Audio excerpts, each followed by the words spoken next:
आओ बच्चों, आज हम कक्षा चौथी विषय गणित अध्याय 4 भिन्न इस भिन्न की अवधारणाओं को समझने के लिए आज हम कक्षा में कुछ गतिविधि करते हैं और ऑनलाइन कक्षा के माध्यम से आपको सिखाते हैं। भिन्न की अवधारणाओं को समझने के लिए चित्र के माध्यम से भिन्नों को प्रदर्शित करने के लिए कुछ गतिविधि करेंगे। तो यहाँ पर दिखाया हुआ चित्र है जिसको दो भागों में बांट लिया गया है और कलर भी कर दिया गया है। एक भाग इसमें रंगा हुआ है, तो एक भाग रंगा हुआ है तो इसे 1 लिख देते हैं और बटे करते हैं। अब बटे करने के बाद देखते हैं कि यहाँ पर एक रोटी के 2 टुकड़े हैं, तो कुल 2 टुकड़ों को 2 लिख देते हैं।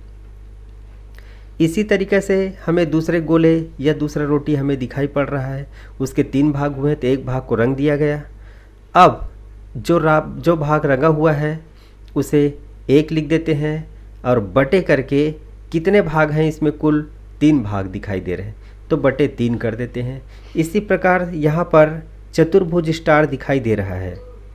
इस चतुर्भुज स्टार के 2 भागों को हम कलर कर देते हैं, रंग देते हैं और रंगने के बाद इस 2 भाग जो रंगा हुआ है इसे 2 लिखते हैं और बटे करके कुल इसमें कितने भाग हैं इसको गिनती करके लिखते हैं। जैसे यहाँ पर 1 2 3 और 4 भाग है, 4 लिख देते हैं। आगे बढ़ते हैं कि यहाँ पर 6 स्टार है। इस 6 स्टार के 3 भागों को हम रंग देते हैं।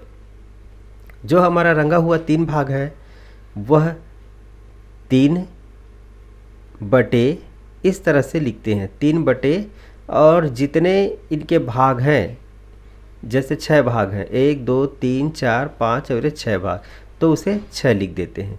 इस तरह से हम भिन्न की अवधारणाओं को अच्छी तरह समझ सकते हैं। यहाँ पर एक हमें कागज़ दिखाई दे रहा है और वह कागज़ 2 भागों में है। इसे हम किस तरह से प्रदर्शित करेंगे, देखो यहाँ पर हमें एक कागज़ के 2 भाग हैं और एक भाग रंगा हुआ है तो उसे 1 करते हैं और नीचे बटे करके कितने भाग इसमें हैं कागज़ के 2, तो 2 भाग हम लिख देते हैं। इसी तरीके से दूसरे चित्र को देखते हैं कि यहाँ पे इस चित्र के 3 भाग हैं जिसमें से एक भाग रंगा हुआ है।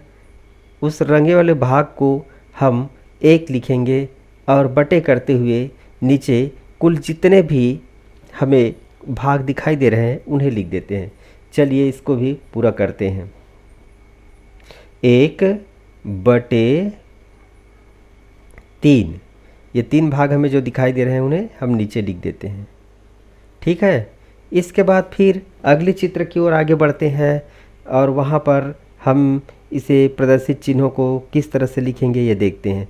इस चित्र में हमें दिखाई दे रहा है कि 1 2 3 4 5 भाग हैं, है ना। जिस 5 भाग में 2 भाग हमें रंगे हुए दिखाई देते हैं तो हम क्या लिखेंगे, 2 बटे नीचे के कुल 5 भागों को 5 लिख देते हैं, तो बटे 5 हो गया।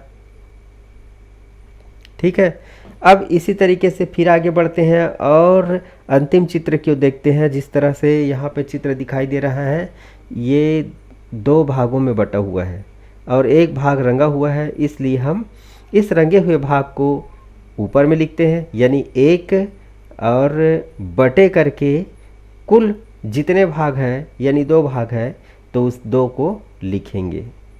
तो ये लिखा गया 1 बटे 2। ठीक है।